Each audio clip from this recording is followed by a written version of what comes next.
yapa, arzusunu aray ve uça çaba, sanki bir koray.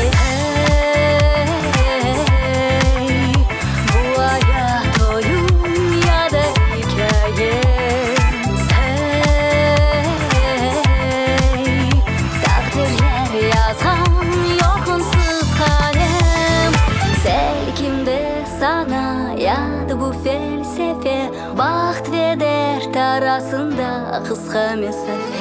Belki de sana yadı bu felsefe, baxt ve dert arasında kısa mesafe. Ateşte yansan sonuna ceyan, manasız haram yıkıldan uyan. Bu dünya güzel, bu dünya sersem, haydi ona erkum, ömrümü seven. Seven, haydi ona erkum, ömrümü seven. Seven, haydi ona erkum, ömrümü seven.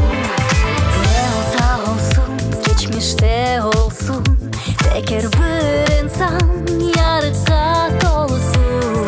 Yolları açık, uğurlu olsun ve yüreklerde kederler solsun.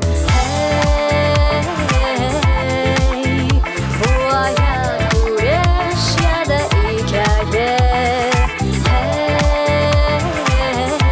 Hey, verilgen bizge sanki hediye.